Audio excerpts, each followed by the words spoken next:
আগত আমাদের সংগ্রামী নেতৃবৃন্দ, আপনারা সকলে আজকের এই মহান সমাবেশ, এই সমাবেশে মেহনতি মানুষ সকলের অংশগ্রহণের মাধ্যমে বাংলাদেশ জাতীয়তাবাদী শ্রমিক দলের পক্ষ থেকে এই সমাবেশে প্রধান অতিথি হিসেবে উপস্থিত থাকবেন বাংলাদেশ গণপ্রজাতন্ত্রী সরকারের মাননীয় প্রধানমন্ত্রী, বাংলাদেশের কোটি মানুষের আশা আকাঙ্ক্ষার প্রতি দেশ নায়ক জনাব তারেক রহমান।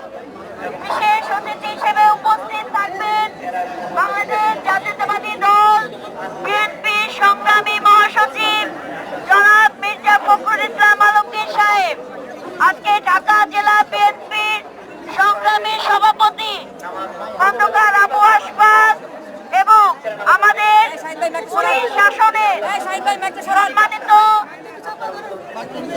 সংসদ সদস্য ডাক্তার দেওয়ান সালাউদ্দিন বাবু সহ আজকের এই অনুষ্ঠানে যারা উপস্থিত হয়েছে সবাইকে সালাম জানাচ্ছি। এ পর্যায়ে বক্তব্য রাখছেন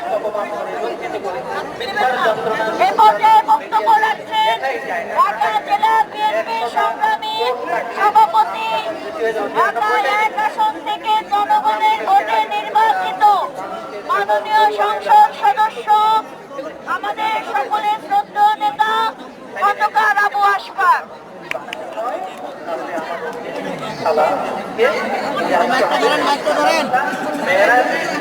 বিসমিল্লাহির রহমানির রহিম। পয়লা মে জাতীয় বিপ্লব এবং সংহতি দিবস।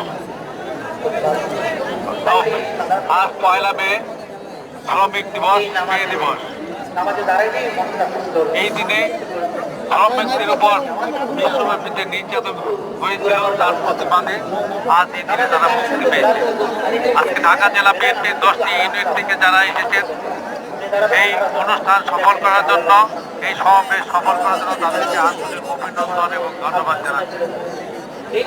আজকের এই অনুষ্ঠানের প্রধান অতিথি হিসেবে থাকবেন গণপ্রজাতন্ত্রী বাংলাদেশ সরকারের মাননীয় প্রধানমন্ত্রী জনাব তারেক রহমান। উপস্থিত থাকবেন স্থায়ী কমিটির সদস্যবৃন্দ এবং বিএনপির বিভিন্ন পর্যায়ের নেতৃবৃন্দ এবং শ্রমিক দলের নেতৃবৃন্দ। আজকের এই দিনে আমরা অঙ্গীকার করি শ্রমিকদের যে ন্যায্য দাবি, তারা আমরা যে কোনো মূল্যে সেই দাবি আমরা পূরণ করতে বাধ্য হবো ইনশাআল্লাহ জনাব তারেক রহমানের নেতৃত্বে। আর যেন কোনো শ্রমিক তার শ্রমের অভাবে অথবা না কেউ করতে না হয়, জনাব তারেক রহমানের নেতৃত্বে প্রতিটি ইউনিটে আমরা শ্রমিকদের পাশে দাঁড়াবো এবং শ্রমিকদের যথাযথ মর্যাদার সাথে তাদেরকে আমরা আমাদের সাথে রাখবো এবং কর্মকাণ্ডে তাদেরকে আমরা সহায়তা করবো। যাই হোক, আপনারা বিভিন্ন ইউনিট থেকে যারা আসছেন আপনাদেরকে আন্তরিক অভিনন্দন। আপনার যার যার এলাকায় যে স্ব এলাকায় যারা নেতৃবৃন্দ আছে তাদের নেতৃত্বে কর্মকাণ্ড পরিচালনা করবেন। দেশ গড়ার স্বার্থে, এলাকার উন্নয়নে, জনগণের উন্নয়নে এবং সমাজ থেকে চিরতরে সন্ত্রাস, চাঁদাবাজ এবং মাদক নির্মূল করার জন্য আপনারা দেশ নায়ক জনাব তারেক রহমানের হাতকে শক্তিশালী করবেন, দলকে শক্তিশালী করবেন। সকলকে ধন্যবাদ। আসসালামু আলাইকুম ওয়া রাহমাতুল্লাহ।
ক্যামেরা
ছাড়া